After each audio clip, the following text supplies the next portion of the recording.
ప్రజలను ఏడిపించి సంతోషించేవాడు శాడిస్ట్ అవుతాడు. హైదరాబాద్ ఇందిరా పార్క్ వద్ద 24 గంటలుగా బీజేపీ నేత మహేశ్వరరెడ్డి, ఎంపీ ఈటెల రాజేంద్ర నిరాహార దీక్ష చేస్తున్నారు. ఈ సందర్భంగా మల్కాజిగిరి ఎంపీ ఈటెల మాట్లాడుతూ, మాట విననివాడు సైకో అవుతాడు, ప్రజలను ఏడిపించి సంతోషించేవాడు శాడిస్ట్ అవుతాడు అంటూ ఎంపీ వ్యాఖ్యలు చేశారు.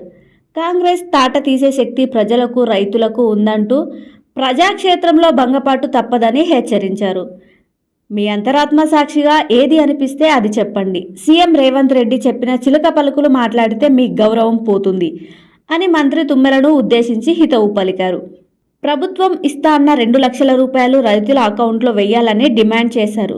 ఈ ప్రభుత్వం ప్రజలను బోధపడుతున్నారని, 2-3 రోజులుగా రోడ్డు వద్ద ధర్నా చేస్తున్నామని, సాక్షాత్తు హైకోర్టు హైడ్రాపై మొట్టికాయలు వేసిందని, అవి వేసింది హైడ్రాపై కాదు, నేరుగా సీఎం రేవంత్ రెడ్డికి వేసిందంటూ వ్యాఖ్యలు చేశారు. కోర్టు వ్యాఖ్యలతో అయినా రేవంత్ రెడ్డి రాజీనామా చేయాలని డిమాండ్ చేస్తున్న ప్రజలు ఈ ప్రభుత్వానికి బుద్ధి చెప్పడం ఖాయమంటూ ఎంపీ ఈటెల ఫైర్ అయ్యారు. Hi, this is Swathi.